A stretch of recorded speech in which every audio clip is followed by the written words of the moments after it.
And luckily, these delightful ladies have decided to join us. So I want to welcome everybody. I'm going to start alphabetically. So I'll go with Miss Melissa Bourbon, is the national best-selling author of more than 25 mystery books, including the Book Magics Mysteries, Magical Dressmaking Mystery Series, and the Bread Shop Mysteries, which she writes as Winnie Archer. She is a former middle school English teacher who lives in North Carolina with her husband and 2 dogs. And then we have Miss Laura Bradford, who is the USA Today bestselling author of more than 35 novels, in the mystery and women's fictions arena. Her latest work, A Plus One for Murder, is the first book in her new A Friend for Hire mysteries. Her other mystery series include an Amish mystery series, the Emergency Dessert Squad mysteries, the Toby Tobias mysteries, and the Southern Sewing Circle mysteries, which she wrote as Elizabeth Lynn Casey. So welcome. Thank you. Then we also have our favorite, Miss Katherine Bruns, who really did just a knockout job on our first attempt at this panel. Unfortunately, Zoom was not cooperating that day, but we really appreciate Miss Katherine because she did a great job that day. So USA Today bestselling author Katherine Bruns lives in upstate New York with her husband and 3 sons. She writes the Cookies and Chance, Italian Chef, and Cindy York mysteries. And her new series, the Maple Syrup Farm mysteries, are coming out in 2022. So hopefully we can talk about that a little bit. And last but not least, Miss Maya, who is one of our all-time favorites and very loyal to the festival. She's been in person several times. She writes the 5 ingredient mysteries, featuring a cafe manager and her live wire grandfather, the codger cook, solving murders in a Chesapeake Bay town. She previously taught writing, American literature, and detective fiction at Georgetown University and Northern Virginia Community College. So welcome, my friends. I just want to thank you all again for doing this. We really, truly appreciate this. So let's get started. How about we start with Laura? What made you start writing culinary mysteries?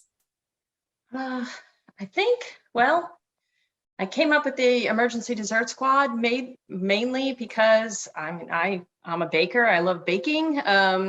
If I wasn't a writer, that's what I would want to do, bake for a living. Mm-hmm. And, the idea just kind of came. Actually, I was a Girl Scout leader for many, many, many years. And one of my girls was wanting to do something with food trucks as a career, as a profession.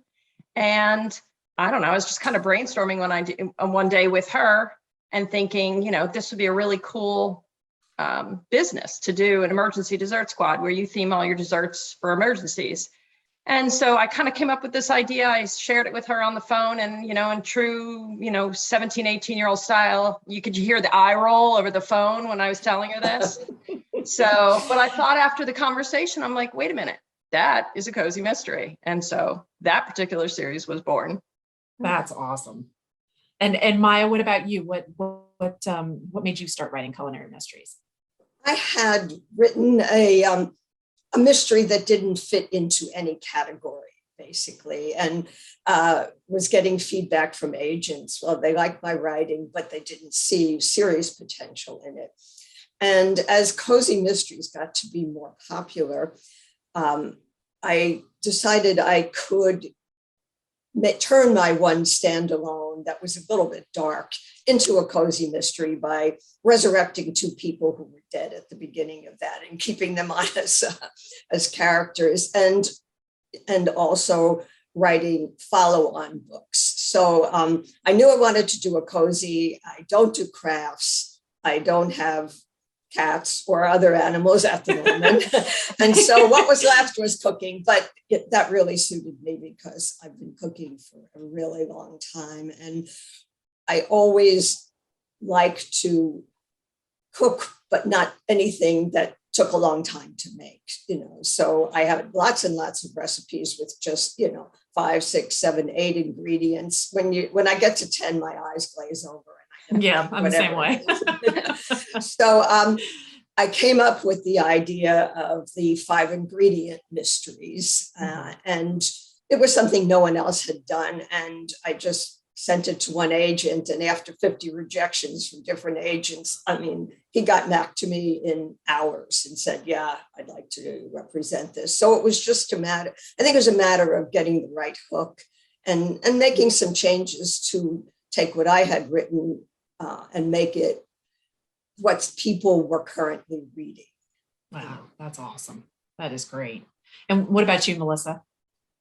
I had written the Magical Dressmaking Mystery Series. That was my first cozy series, and that one was complete. And I was brainstorming with my editor, actually, and she had been interested in a bread shop series. And I, like Laura, love to bake. I don't know that I want to do it as a living if I didn't write, but I do love to bake and to eat. So I was really intrigued, and I liked the idea of it being a bread shop rather than a traditional bakery, because there are so many, like Maya said, everything's been done. It's hard to find a hook that hasn't been done. And so this was a little bit of a spin on the million bakery books that are out there. And so it's a traditional Mexican bread shop, which was also intriguing. My husband is Mexican American, and his parents immigrated, and I just didn't even know the history of bread in Mexico. You don't think of bread as coming traditionally from Mexico. So that was interesting too, in terms of creating that character, the supporting character of Olaya Solis, who owns the bread shop and who uses this traditional long rise method. So that's kind of where it started. Wow, that's awesome. And what about you, Katherine? When did you get the bug? The culinary bug. Culinary bug. I'm not sure I still even have it now. I mean, you could ask my husband, and he'll back me up on that one. I love to bake. As far as cooking, I'm okay. Of course, like what Maya was saying, I was looking for something. I don't really, not the best baker. I don't do crafts. I had to think of a hook, of course, for mine. Of course, when I wrote my first cozy mystery, I didn't even know it was a cozy until an agent told me that. She's like, "Oh, you wrote a cozy mystery." I'm like, "Oh, what's that?" So for me, basically, it was the first book I ever did write was not culinary, and from there, that book didn't sell with that age, and it eventually did sell. I went on and did the next one, which was The Cookies and Chance, the first book in that. And that, of course, is culinary, about a bakery, sense of paranormal to it, with the fortune cookies all have ominous messages in them that they make. And for me, it seemed natural to do a culinary. I mean, they were always popular. Very. Cozy mysteries. So it seemed like hopefully I couldn't go wrong with one. And fortunately, it did sell to Gemma Holiday Publishing. And right now I'm writing the 12th one in the series. So wow, that's great. That is so great. Well, now here's a question for all of you, because you've all written at some point or another a cozy. Either you're in that now, or you're getting ready to, or you have. Do you come up with the clever punny titles, or is that something that's suggested to you? Anybody want to take that one? I'll take that one. Okay. I obsess about titles. They are I'm always looking for a new title. And when I come up with one that combines a food and some hint of danger or mystery and is a recognizable kind of an idea, I jot it down. So I have a whole file of possible names for mysteries that involve food and danger and a pun. Can I borrow that file? No. Sure. I can give you some that I know I'll never use. But I actually, anyway, then I come up with ideas for the book. And once I have, kind of a plot in mind, I go back to my list and say, well, what's going to fit that? And sometimes it's a natural thing, because for my second book, for example, I was writing about scams against retirees. So scam chowder was the obvious one. And sometimes a really weird thing happens, that the title actually changes what I was going to write, like with the Telltale Tart. you know, I knew I wanted to write a book about publishing and specifically about an aging bestseller writer who's compelled to keep writing or producing something. And yeah, I got that idea from what happened to Harper Lee when she had to publish a book that she hadn't wanted published for 50 years. But anyway, so that was the idea. But then when I had the Telltale Tart attached to it, I realized that this had to have some element of Poe in it, you know. So at that point, that kind of changed, you know, the characters a little, because they all, the suspects, the victim, the murderer, all have something to do with Poe. And his stories come into it a little bit. So it really made a big difference to the eventual plot to tack that particular title on there. They're mine. That's awesome. What about the rest of you? Do you all come up with your own titles, or is that something that is suggested for you? And Laura, I know you're not in the culinary aspect right now, but you know, do you come up with your own titles? Or It depends. I remember when I first sold the series and I turned the book in, I proposed it as like Dessert 911, I think, which I thought was kind of cute. Oh, that's cute. Oh yeah, I love that. But no, they decided they wanted to take it in a different direction. And so they decided to, you know, spoof it on a famous books and movies, that kind of thing. So they went with A Claire in Present Danger. I'm sure Tom Clancy's rolling in his grave. Yeah. He's got enough money. He's fine. Exactly. So, but yeah, I'd say in terms of all of my books, I've probably titled maybe 3/4 of them. And then other times they're like, you know, marketing thinks this would do better or that would do better. But I do think, kind of like, if I had a bucket list, I would love to be in these publishers' offices when they sit around and come up, you know, brainstorm these puns. I would imagine there's a lot of laughter and a lot of wine. Yeah, I would guess so. What about you, Melissa and Katherine? Do you come up with them on your own, or? I don't usually. I will make a post on Facebook, and my Facebook people, they just come up with the most brilliant ideas. So like Maya, I have a huge list, but it's all from Facebook. That's awesome. Oh my gosh. Yeah. So people are very clever, much more clever than I am with that sort of thing.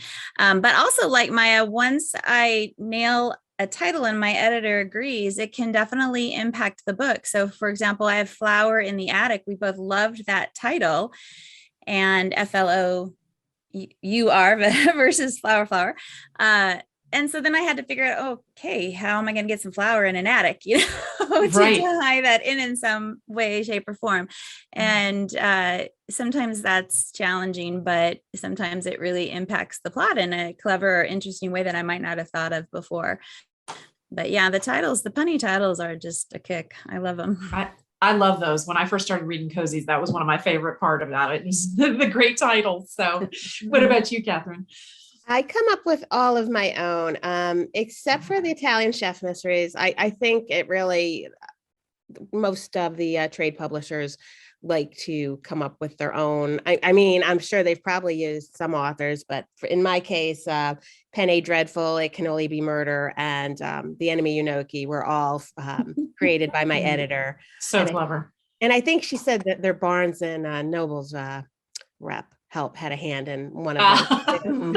But as far as the cookies and chance, I've come up with all of those. And I too like to have the title before I start writing. And it does help me associate it. I want it to associate with the story. I think I have one right here that one of the cookies is this icing on the casket.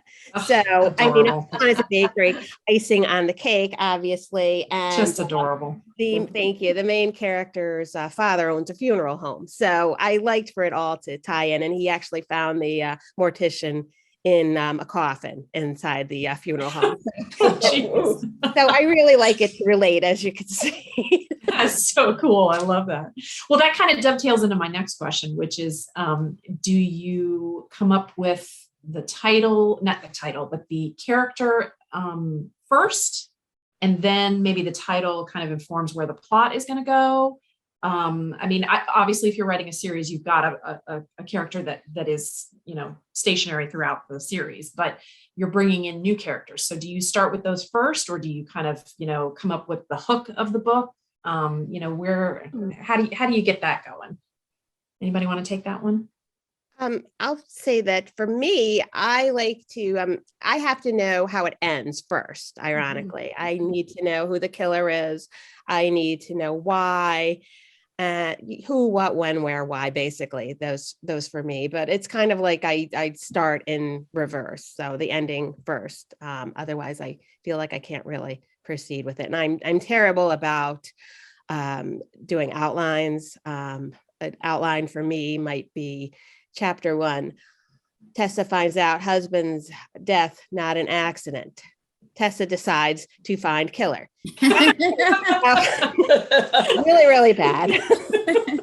Hey, it works for you. I mean, 12 books in, you're doing just fine. So My outline process is pretty similar, Katherine. Good to know I'm not alone. Yeah, you're not alone. So Melissa, you start with who your killer is and then you kind of work backwards, or do you? Well, not necessarily. I come up with the plot idea and then I tend to come up with a couple of different scenarios. So different people who could have done it. And sometimes I know for sure that it's going to be one of those people. And sometimes I don't really figure that out until the end. And sometimes I've known for sure and then I changed it at the end. So I would say every book's a little bit different. And, part of the misdirection is making sure you have multiple paths, multiple ways that it could have happened. And so I usually start with those different ways and those different, motives and those different potential suspects. Yeah. What about you, Laura? Do you work backwards, forwards? Do you start in the middle? What's your process? I think it's the same thing. I know who, why, that kind of thing. And then the characters, I think it's probably more towards like what Melissa's saying, where, sorry, my brain is just going, whoop. Take your time. This happens to me sometimes. It happens to me all day long. So. Yeah. But I think I always know, especially with the series, you know who your main characters are, but it's really, I kind of always figure it out based on, I look at all of my characters and I think, what could they be getting into in their lives at this point, or what could happen in their business, or what could be, they come in contact through their kids or something like that. And very often my plot comes from in that way, is what can happen based on the people that I have and what they're doing in their lives. And so I'd say character driven is somehow I find my plots through my characters. Mm-hmm. Sometimes it comes from the plot first. But I'd say probably half the time it's my characters that kind of lead me to the plot.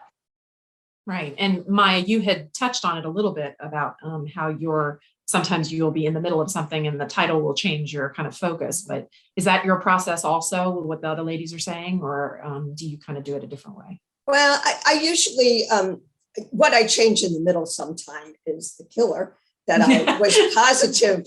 And, I knew why the killer did it and so on. And along about page 75, I think, no, there's actually a better, more interesting murder with a little bit of a twist that goes on here. And one time I wrote the whole book and one of my writing partners said, you have the wrong killer, So, but, if you create a set of characters, all of whom seem to have a motive, it's not that hard. I had to obviously rewrite the last few chapters, but the setup is such that any of them could have done it. And one of my things is I have 5 suspects in each one, and so I make sure there are 5 different people who could be responsible for what happens. But as far as whether character or plot comes first, I think these things work together. I mean, for me, from the very beginning, because I tend actually to have a theme in each book. There's something that every character has some relation to. So, for example, the 5th book in the series, Some More Murders, revolves around the recreation of the last dinner on the Titanic, which my main character is catering. And all the guests have something to do with the Titanic in some way. They're collectors, they're dealers of merchandise, or they had a relative on the Titanic who left them something. So in other words, I have the idea, but the theme is probably the thing that most controls both the plot and the characters for me. Okay, interesting. Well, now, how about research? Where do you guys get your fabulous ideas? When you're out there thinking this could make a good book. Do you travel? Do you do you just stay in your house and do a lot of online research? What do you guys do?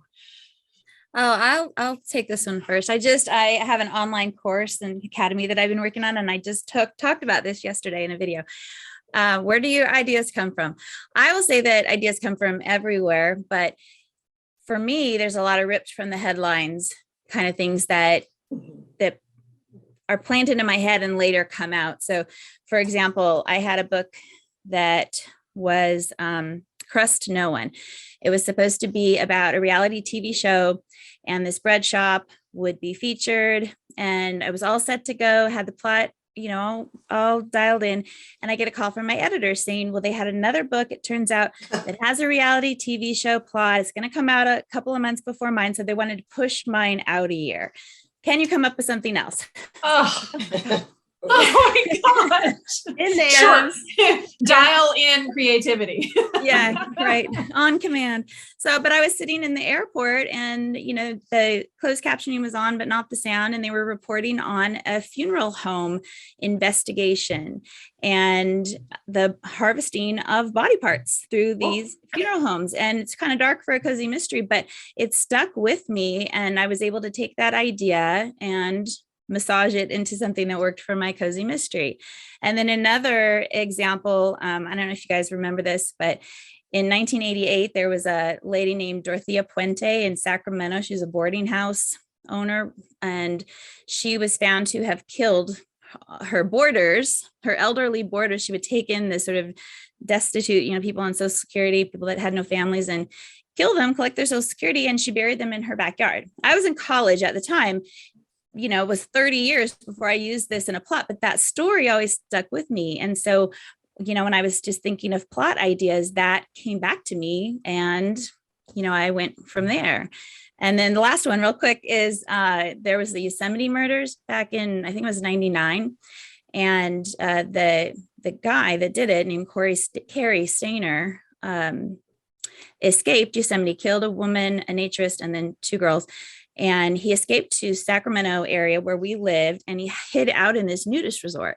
That's where he was captured. And the owner, the FBI put out all these alerts, and the owner, the manager of the nudist resort said to the police, you'll find him because he's in the restaurant. He's the only one wearing clothes. So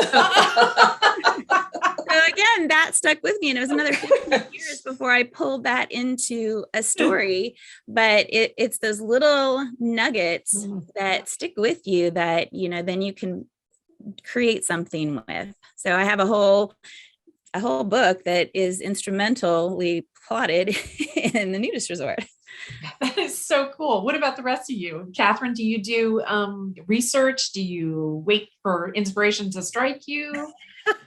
I'd be waiting a long time. I actually hate research, to be honest. I know some people really? love it. I hate it. Google is my friend. I have a lot of contacts, a police officer, someone in the medical industry, medical field, that if I do need answers to questions, because I want to make sure that I represent these things correctly. Because if not, someone is going to call you out on them eventually in a review somewhere along the line. So I always like to make sure that my answers are, or what I put in my books is correct. As far as ideas, for me, I spent like 20 years procrastinating before I wrote my first book. No lie. I always knew I wanted to be a writer. I worked as a newspaper reporter while I was in college in the 80s. I knew that wasn't exactly my field. Always wanted to write. I always had some excuse, basically. And then finally, I just sat down and wrote my first book in 2013. And it wasn't a culinary, but it was based on my job as a real estate agent. So I wrote Killer Transaction, the first in the Cindy York mysteries. So that's where, I mean, my idea came from true life experience. Of course, I never found any bodies while I was a real estate agent. Well, I would hope not. Yeah. And then it's funny because after I wrote the first book, it became a lot easier. Really? And I remember once reaching out to Sue Grafton. She had this live forum online, and she would sometimes answer your questions. And I wrote to her once on there and I said, I think I'm having writer's block. Do you have any suggestions? And told her how I had, a couple of brief moments of success. I wrote a play and put it onto the public when I was in college, which actually I used as inspiration later on for one of my Aloha Lagoon books. And so she wrote back to me and said, it's an ego problem for you. She goes, you did something well once, she goes, and you're fighting this ego. You probably get 4 or 5 ideas handed down to you every day. You're just not seeing it. And then she recommended books for me to read and check out. And she ended the email with, or the message with, obey me, Sue.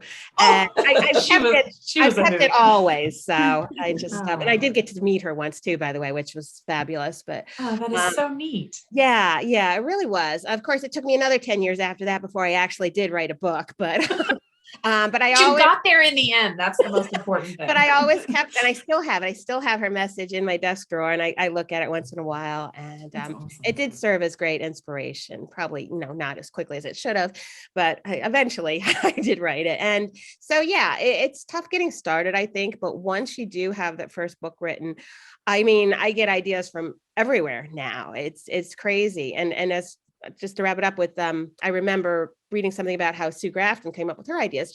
She would see things like Melissa was saying in the newspaper headlines and stuff like that, and that inspired her. So That's really neat. Suggest anybody looking for one, go for that method, because if you don't use it, somebody else will. So that's true. Yeah. What about you, Laura? How do you get your inspiration? Well, I'd say it's kind of a little bit of a mixture. I'm listening to Katherine. I'm kind of fascinated because her life story sounds a lot like mine. I think we might be separated at birth, but I too was a newspaper reporter in, right after college, and procrastinated as well for the fiction that I wanted to write. But I think, to me, the radio is a great place to get ideas because they give you that quick little, maybe like 30-second soundbite of like the juiciest part of the story. Mm-hmm. And to me, that's the part where my brain hits on that and then starts doing what could I do with that? What could I do with that? Just an example, it ended up not being a mystery, but listening to a radio program on the way to take my kids to school. And the quick little bite was about a post office in Pennsylvania who was renovating, and they pulled out, I don't know, some cabinet or something. And behind it was a letter from like 1950 something that hadn't been delivered. And my brain, just as an author, started working on that. Oh, what could that have been? What could that mean now to people today if this letter was suddenly delivered? And so I kept trying to make it a cozy mystery, but nobody in my head, the characters that wanted to be part of this story, nobody wanted to die, which is a problem with a mystery. So, but that's when that was like one of 4 romances I wrote. I figured, okay, I'll go in that direction. But it's very much those quick little nuggets that you hear that make you sit up tall and go, ooh, that's interesting. What can I do with that? So that's me. That's cool. And what about you, Maya? Where does your inspiration come from? Pretty much all of the places everybody has talked about. The newspaper, if you read it from cover to cover, you will come, and we get 2 newspapers per day, and you will have 10 ideas. And one of my favorite places is the, Dear Carolyn, Dear Amy, whatever column, because they're all family problems. And some of them, and really cozy mysteries are often about family. So that's a really good place. Not that I've taken any from there. But I do write them down and think, well, anytime I need an idea, I'm going to that column to see what's happening. I also take some inspiration from life. for example, the scam chowder about scams against retirees, I wrote because my father was being scammed. And, he'd always told us to never to, you can't get anything for nothing. And yet he was believing stories that he could get something for nothing. And so I did a lot of research about that and found out, not only what kinds of scams people were doing, but why they're not prosecuted, which is kind of interesting. And I put all of that in the book. Another one, the book that's coming out in the end of the year is also based on my experiences. And actually, these are experiences all of you have had. I started writing that just when COVID hit, when we could no longer do, I was actually at Left Coast Crime when they shut that down. Oh my goodness. The first night they shut it down. Oh, and that was the end of the conference. And then, of course, all kinds of mystery conferences got shut down. So I thought, if I can't go to these in real life, I am going to go to it in my book. And so my next book, it takes place at a mystery fan festival. And what happens when all these people who love to read about murders actually encounter a murder at the Mystery Fan Festival. So, so that's my life. If I couldn't do it for real, I was going to do it on the page. And it's a really fun mystery festival. So, that's awesome. Just like Suffolk, but it's a little longer. It's all weekend, so there's time for the body to show up and for the mystery to be solved. Yeah, we've talked about doing a 2-day festival as an aside to that. But then I always think maybe we could put some type of a live mystery element to it. But just getting that together, I don't know how y'all plot those things. It's just, this is why I'm not a writer. So I'm just a lifelong fan. So dinner and a play. Yeah, exactly. Play. We have talked about that, doing some type of a murder mystery dinners, those types of things. And that's our dream, is at some point to be able to do that. But I don't think I have it in me to set that up. So I'd have to hire you all. Let me tell you, I'll give you an idea for that. The one in my next book starts with a mystery bake-off. The book is called Bake Off, OFFED, and the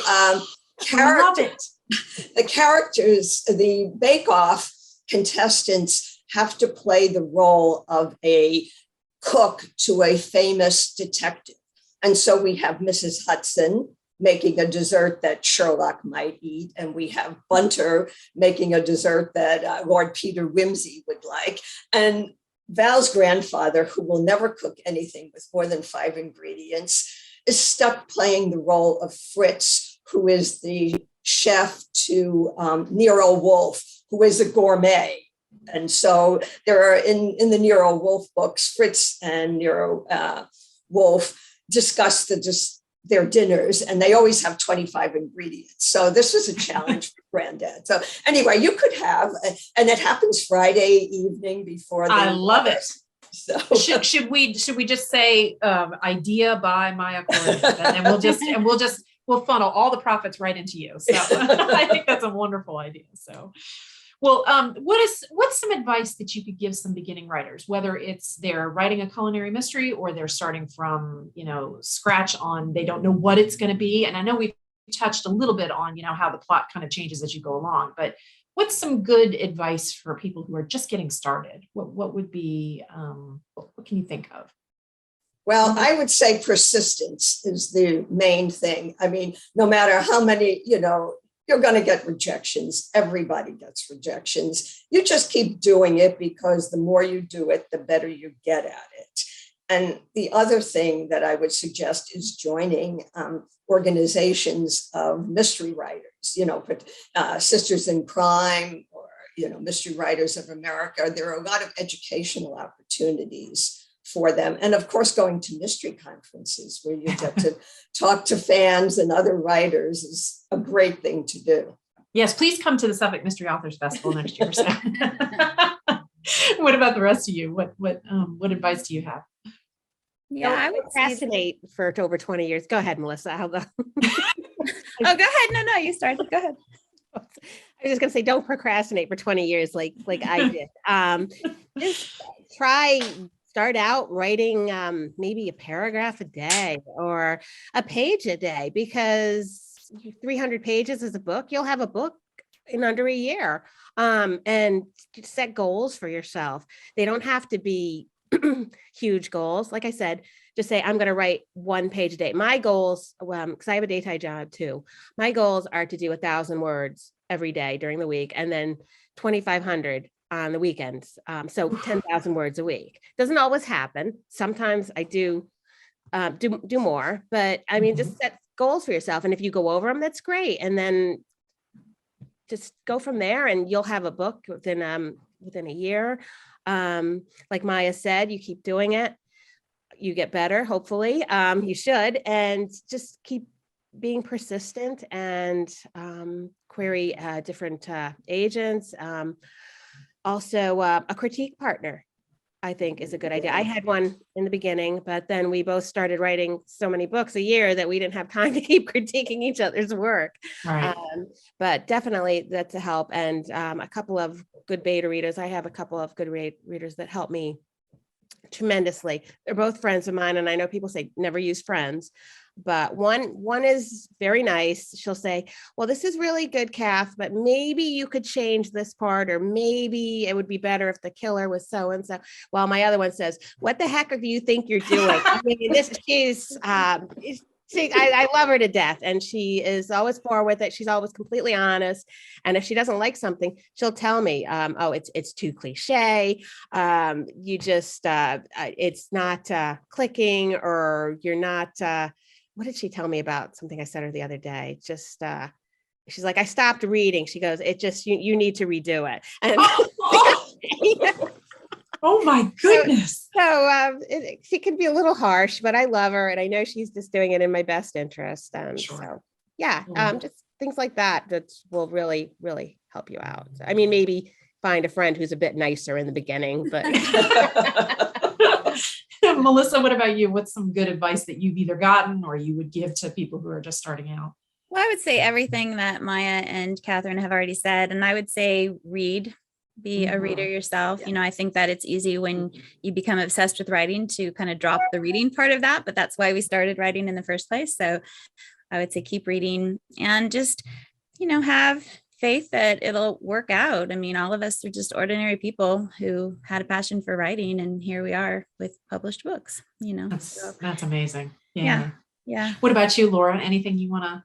Absolutely. to The reading, whatever it is that you want to, particularly I think in the genre that you want to write in, not to get ideas, but to understand the pacing and how it works, and just and then once you kind of feel like you have that, then you just got to jump and you got to write. And I know, I have some friends that spend a lot of time reading how to write books, the different things. And it's at some point you got to take the training wheels off and you got to just do it, because that's all that's, really the most important is just sitting your bottom down in the seat and writing. And as Katherine said, you write a paragraph a day, or 4 paragraphs a day makes a page, essentially 250 words a day. And yeah, you've got a manuscript at the end of the year. So give it a shot, Now, did all of you have agents when you first started, or did you query people? What was your path to publication? And I know each of you was probably a little different, but I know that's a huge question we always get at the festival is, how do they get their stuff out there? Yeah. My very first book was no agent. It was a small press at the time. That was back in 2005. And I saw something about it in the Sisters in Crime newsletter, and they were looking for series. And I wrote my first book. It took me like 5 years because I had a little one crawling around, and, I'd write in 20-minute spurts here and there. Sure. And I sent it in, and they sent it back and they said, we like the concept here. We like the idea, but as a former newspaper reporter, everything was very lean, facts, facts, facts. And they wanted more flavor, more layers. And it took me a long time to step away from that and look at my baby and see it in a critical way. And then I did, and I sent it back and they took it. And so for those first 3 books, no agent, small press, but a lot of good things happened with those first 3 books. And that helped attract an agent in my direction. So then when I got, decided, hey, now it's time to go for the big houses, I want an agent. That was my path. Wow, that's impressive. What about you other ladies? What about you? What was your path? Mine was, I wrote a book. I didn't even know I was going to write a book, but then there I had one, and I decided I could really do this, and it became a passion, and I queried and I got an agent, and we took that book to more romance and less mystery, because it turned out that agent didn't really rep a lot of mysteries. So, one lesson I learned was do more research on the agents and go with the person that's super enthusiastic about your work as it is, rather than necessarily the big agent and the big firm, because I had those 2 choices. And I think I can't say I made the wrong decision because I'm where I'm at, but also I think I made the wrong decision. But anyway, I switched agents, went with her assistant who went out on her own, and I've had her for 17 years. And she and I just parted, and I've got a new agent now who's repping something that's not cozy mystery. So okay. It's just an ever evolving path, I think. And I have an indie series as well. So, I think you can't predict where your path is going to take you, and you're going to start in your own place, and you just kind of go with whatever doors open to you. Yeah. What about you, Maya? What was your path? Did you start with an agent? Well, when I finally got published, yes, but I had the book that eventually became the first in the series was one I had worked on a long time, and I would say I wouldn't even say how long, because it was so long, it was ridiculous. I guess I'm a slow learner. I'm certainly a slow writer, because I wish I'd been a journalist instead of a professor when I got out of college, because it's very hard for academics to get to the end of any sentence. And so I kind of, imbibed that culture, as opposed to the one where you have a deadline, which is what I wish I had done. And anyway, but that wasn't even my first book. I had written another book, another mystery before that, and sent out queries and got mostly rejections. But amazingly, I just came across a response that I'd gotten to that book in 1992. And the agent said, I wasn't expecting much for the first novel, but I really like this. And, I have a couple of problems with it, but please send me your next book, And so I thought, maybe I should take that book out of the closet and redo it. Wow. Because I have so much more experience now. But that was it was encouragement to me. So I kept on doing it. I mean, I did, the book is still sitting in a drawer somewhere. But what the key thing that I learned was to give writers what they want, and actually more important, to give the publisher what the publisher wants, which is a series, right. Not one book that, right. You've beautifully written and has a wonderful ending, and you tie up all the parts of your characters' lives. They want a series. And so that was the essential thing that I needed to learn. And once I finally got that, after being told that by several agents, the first agent I sent it to, took the proposal that I made. So, but wow, it was, but I've amazing. Been writing for a really long time. And it just happened for you. Yeah. Oh, and Katherine, I know you touched on it a little bit. You said that you, I think you said Gemma was the publisher that you went with the first time. Yeah. Yes. Yeah. I'm still with Gemma. Okay. She's absolutely wonderful. I actually wrote a book with her last year too. One of her high heels mysteries, which was a great experience. So she's a small publisher, what they call boutique publisher.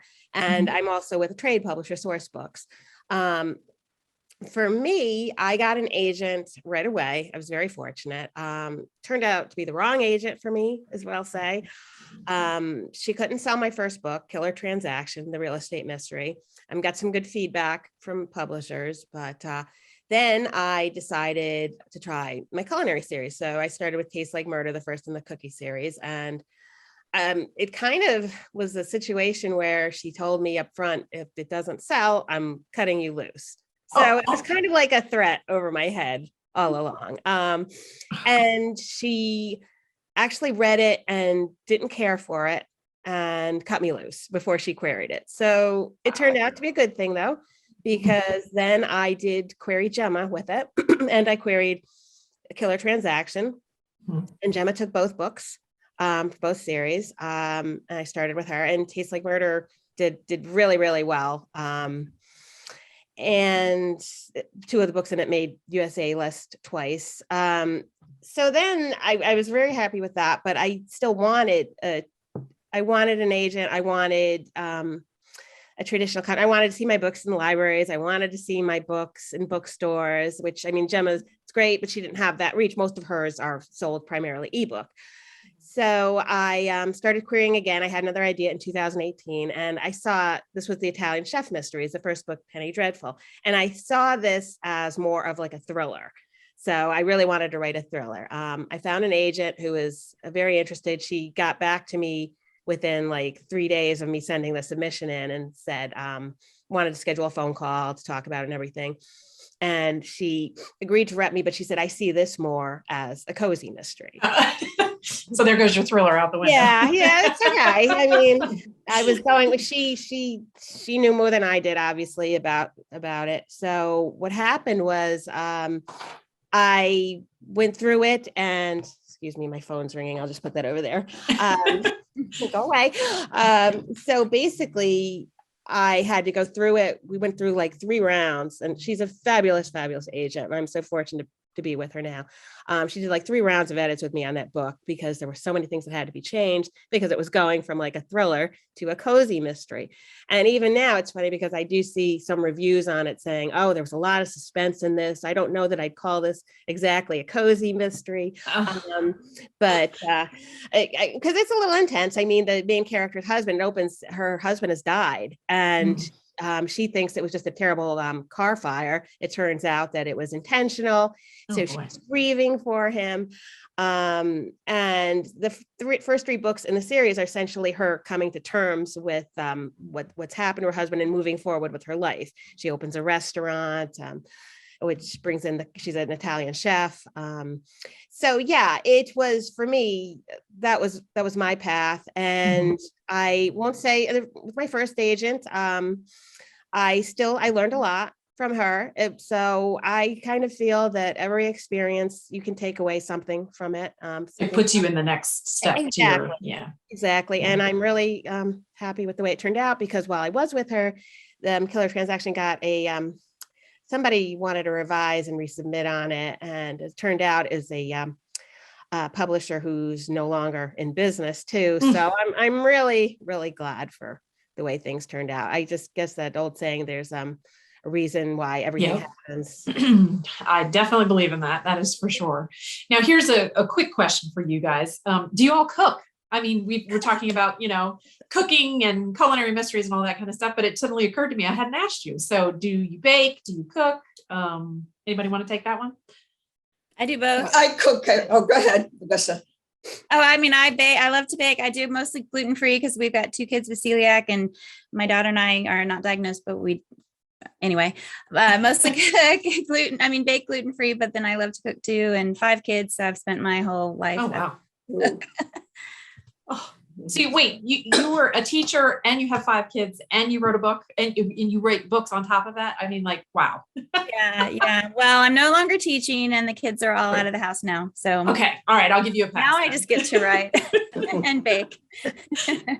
Maya, what about you? Are you a cooker, a baker? Yeah, I've been cooking for decades. I mean, I had kids and I had jobs while I had kids. And so I was always on the lookout for recipes that were nutritious and used fresh things, but because that was best for them, and but didn't have a ton of ingredients. So I started out with, boxes full of recipes that I tried and liked that fit the mold of 5 ingredient recipes, actually probably closer to 6 or 7 most of the time, but Right. there's always something you can make anything optional, so, but yes, and I still do that, and obviously I was cooking every day during the pandemic.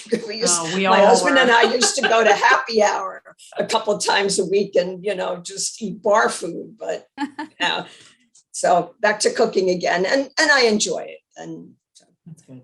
But I'm not much of a baker. I mean, Okay. I'll say that. So I know everybody else here apparently likes to bake, but not me. And Laura, what about you? Do you cook? Oh, I love to bake. I do love to bake. To me, that's that's a creative outlet for me, is to just kind of mess around and try different things and eat them, of course. So yeah, if I feel like my creative well is dry, that's where I head, is the kitchen, and I start, messing around. So That's definitely. Cool. And Katherine, what about you? I know you've joked about your husband saying that you are not a cook. No but joke. Oh, really? Is it really? Yeah, I mean, we've been married over 30 years, so I'll give him a pass on that.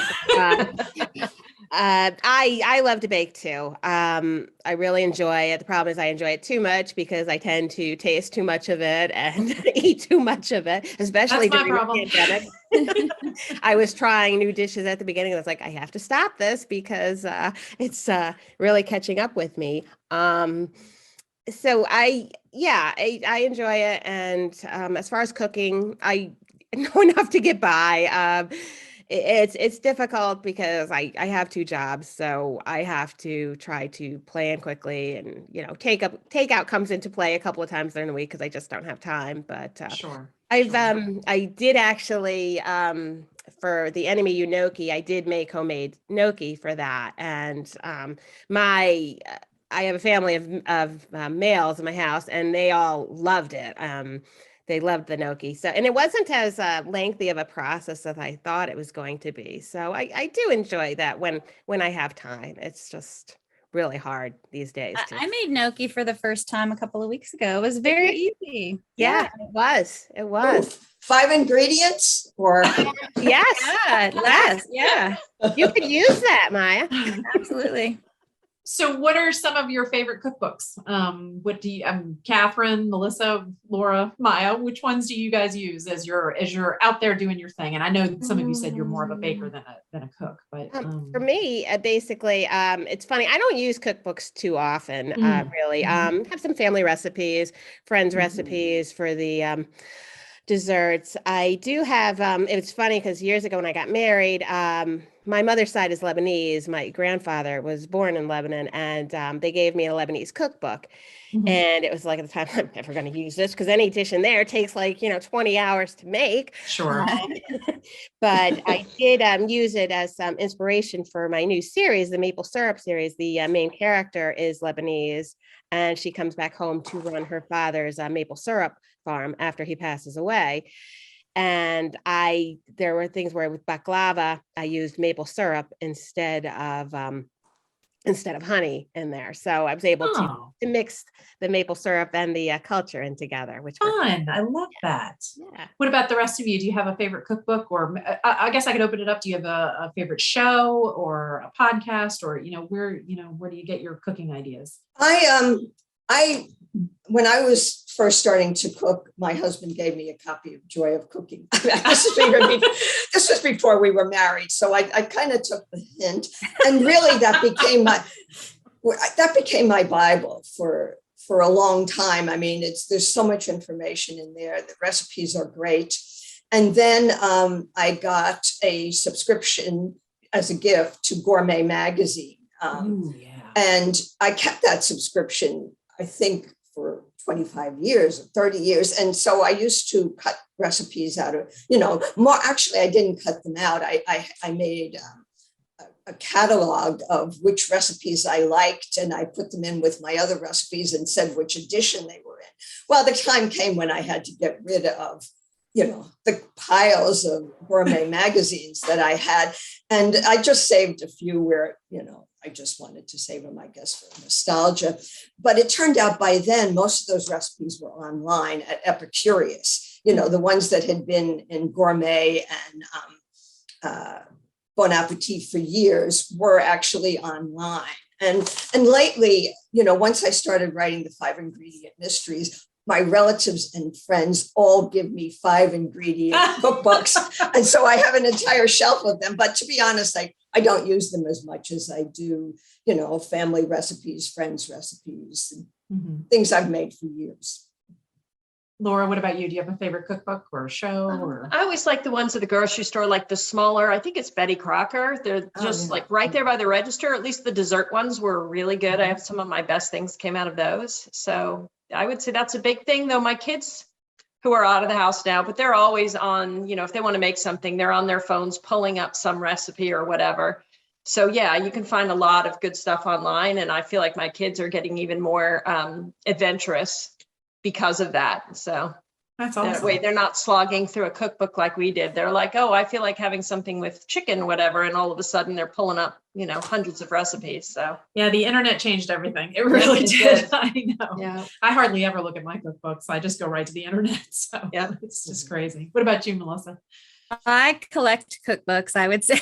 So I like to just buy them because they're pretty and peruse them. And, they're very relaxing. Yeah. Some I've never cooked anything out of, but others, because they're easier, they're not 25 ingredients. I'll say, oh, I can do that.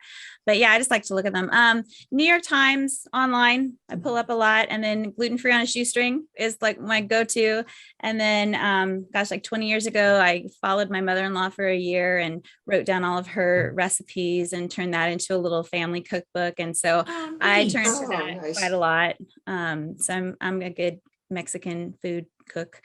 I have my standards, but my most recent purchase is the Harvest Baker. She's got a blog and nice, excellent, beautiful photographer too. So yeah, I think it changes, but my go-to is Nicole from Gluten-Free on a Shoestring. Excellent. Well, I have a friend that has a daughter who has celiac, so I'm going to tell her about that. I don't know if she knows. Oh my God. So yeah. And then let them eat gluten-free cake. That's my other, I'm waiting for her to have a cookbook. She's good to know. Good to know. Really, well, really we're almost out of time. So I just want to do a real quick wrap up and tell me what you're working on next. Anybody want to jump in first? What's your next thing coming up? Well, my next thing that's coming out is the book called Bake Off, which is set at the Mystery Convention. And I'm working now on the 9th book in the series. Wow. So it's in the early stages, but so I don't have much to say about it, but I'm working on it. And when did you have a publication date for Bake Off? Yes. It's going to come out the end of November. End of November. Okay, great. We'll be on the lookout for that. So what about the rest of you? What are you working on? I have several things. So A Murder You'll Regret, which is book 8 in the Bread Shop series that comes out late November, early December. That was pushed back. It's been done for so long. This series, my Book Magic mystery series, the next one, Murder and an Irish Curse, comes out in September. And then I've been on a little bit of a self-proclaimed hiatus because I've created an online writers academy called writersparkacademy.com. Awesome. So I've created some courses there. One is how to craft your novel. And it's kind of like all the things I wish I had known when I started, and sort of like a leapfrog over all of those things that you don't know about writing. So all the foundational things about story structure, and then how to write a cozy mystery. So I've been putting a lot of effort into that with my teacher hat, since I don't teach in the classroom anymore, but it's just in me. So, and can they find that on your website, or is there a special URL for that? Or you can link to it from my website, or it's Writers Academy. No, it's not. It's Writerspark. Writersparkacademy.com. Okay, great. Yeah. That's awesome. Yeah. What about Laura and Katherine? What are your next projects? A Friend for Hire mystery, the first one that came out, a +1 for Murder in December. So the second one, A Perilous Pal, comes out on July 5th. So, and we just pitched, hopefully, book 3, 4, and 5. So we'll see. Wow.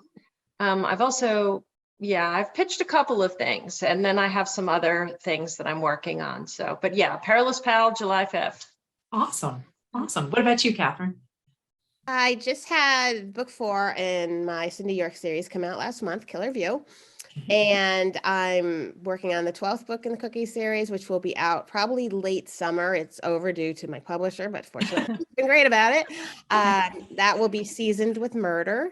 And then the first in the maple syrup mysteries comes out October 25th. It's already up for pre-order.